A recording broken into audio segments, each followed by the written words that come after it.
O karon nagagabiw na nalipay ta nga nailhan nato ang atong isa ka brother Judy Hinanda nga karon usa ka pinasahi sa paghinumdom sa iyang adlaw nga paghimugso. Dili ko mogamit og pulong nga adlaw nga tawhan or adlaw sa pagkatawo kay basin converted na ta na adlaw kay unggoy kani adto nahimong tao. Kanus ka na tao atong uso kanus ka nahimugso. Alright, so karon gabiho na short message lang ta. Ang pulong birth na ay 5 ka litra. Unsa man ang mensahe aning 5 ka litra. Unang pulong para sa atong birthday boy o birthday girl. Birthday celebrator. Pangalan na girl. Boy na. Alright. So, birthday celebrant. Now, letter B, a message for you from God or from us, from our hearts is blessings overflowing in your life. Letter B means blessings overflowing in your life. Besan usahay dili na tumakit-an ang mga panalangin nga moabot sa ato, pero dako kaayong panalangin ang atong pagkahimugso. Usa kini kadakong panalangin nga ma-experience nato ang kinabuhi nga gihatag sa Ginoo kanato, pinaagi sa iyang grasya, ihatag niya kanimo ang tanang panalangin nga dili nimo masaysay.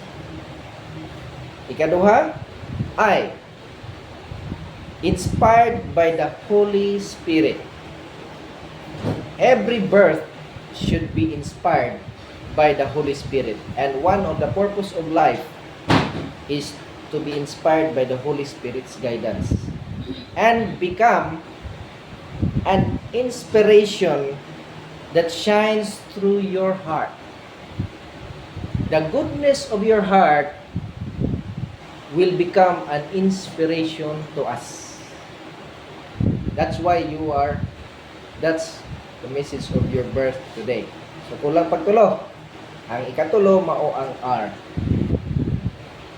So blessings will overflow in your life. Then you will become an inspiration to the people around you. And the R is the riches of love that surrounds you. So the riches is not from other people passing to us. It is from you.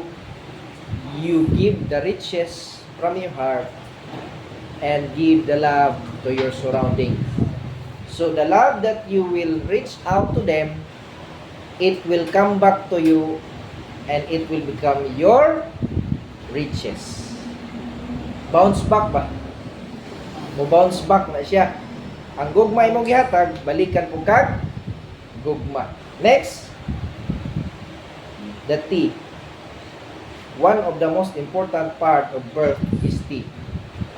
Whatever happens to our lives, whatever struggles we have experienced, trusting God's perfect plan in every season is your triumph.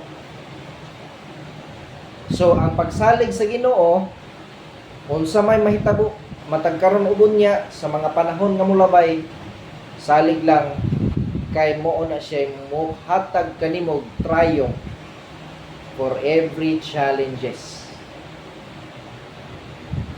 And the last is happiness fills your day.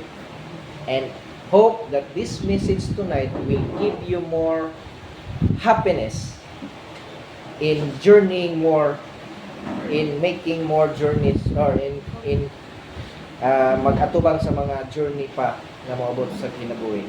May this message tonight will give you more, will bring you more purpose, peace, and prosperity.